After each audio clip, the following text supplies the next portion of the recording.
दोस्तों 21वीं सदी के आज के इस भारत में हम जैसी युवा पीढ़ी ने स्वामी विवेकानंद, कबीरदास, तुलसीदास, सूरदास इन सब कभी कवियों को देखा तो नहीं है, लेकिन मुझे यकीनी तौर पर याद है कि आपने स्कूलों में इनके बारे में पढ़ा होगा।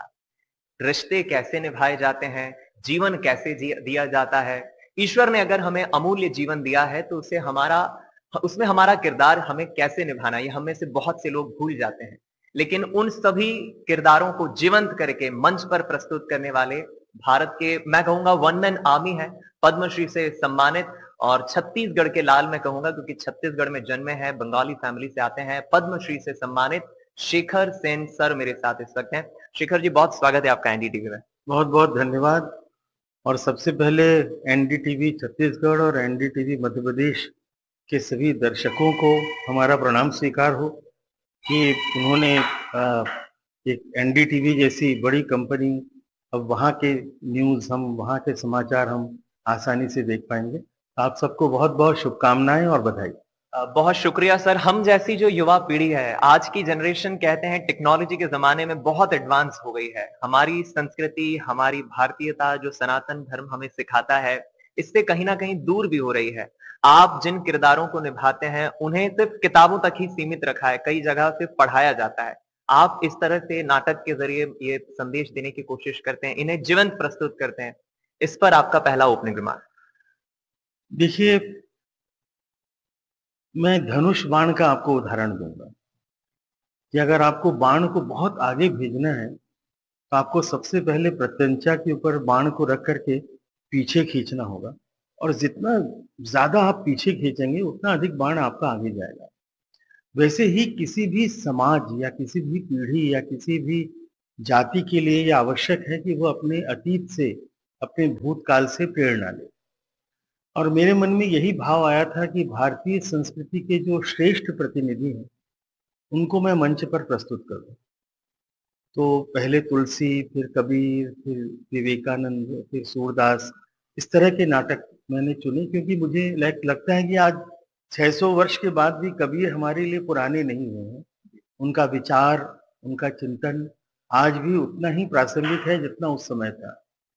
तो ये एक बहुत आवश्यक मुझे लगा। और मुझे लगता है कि हर एक कलाकार, अभी जो शास्त्रीय संगीत के कलाकार हैं वो भी यही काम कर रहे हैं। वो जब यमन गाते हैं तो यमन उनका बनाया हुआ यमन नहीं है, आज शताब्दियों से वो यमन चल रहा है। तो कलाकार का काम है रिले रेस में बैटन को अगली पीढ़ी को पकड़ा देना।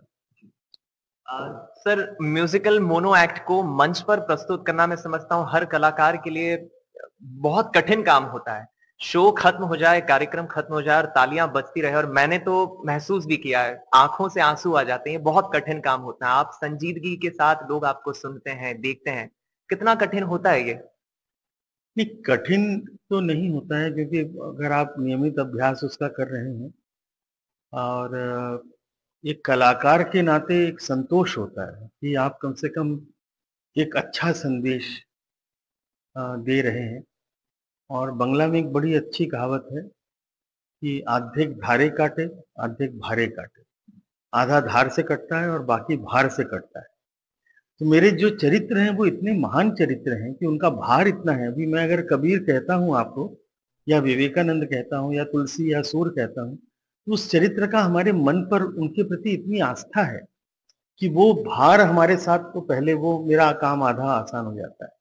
एक कलाकार के नाते मेरा दायित्व तो यह है कि उनके चरित्र को, उनके व्यक्तित्व को, उनके कृतित्व को, और उनके अंदर जो एक ऊर्जा है, जो अग्नि है, और जिस तरह से उनके पास एक युग दृष्टा वाली दृष्टि है, वो अगर मैं सामने दर्शकों के और श्रोताओं के ला सकूं तो वो मेरा प्रयास रहता है।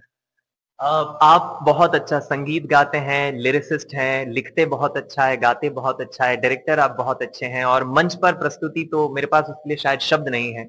इतनी सब विधाओं को एक साथ मंच पर प्रस्तुत करना बेशक ही कठिन है।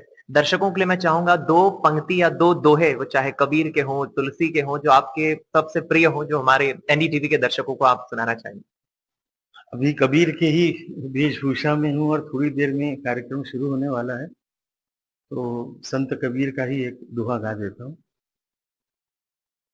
कबीरा खड़ा बाजार में,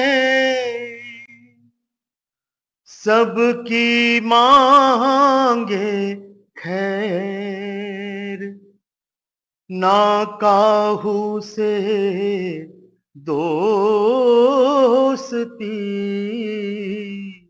ना काहू से बैर।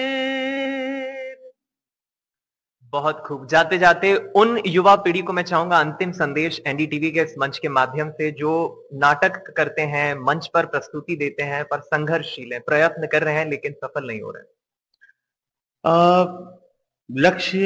लक्ष्य रखें अपना। देखिए, जैसे कागज के ऊपर अगर आप इसको हम लोग कहते हैं मैग्नीफाइंग ग्लास, उसको बिल्कुल अगर एक जगह पर रखें तो उसमें आग लगती है।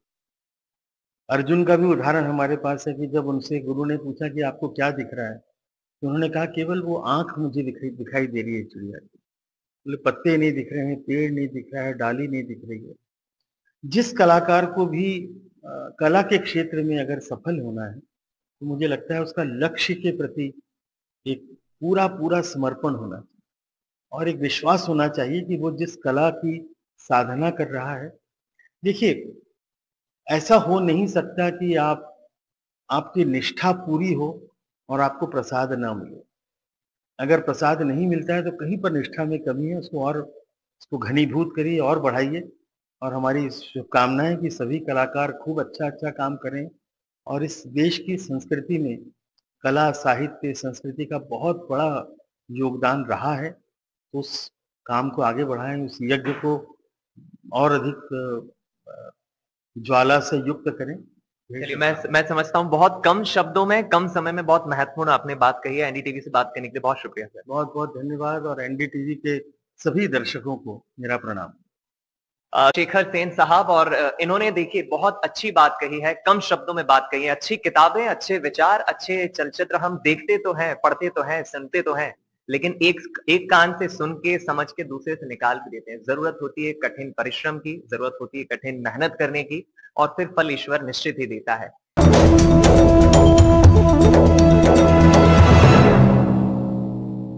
हमारे गांव का हाल, शहरों की चाल। हम मानते हैं कि जो आपके काम की बात करेगा वही तो देश के काम की बात करेगा।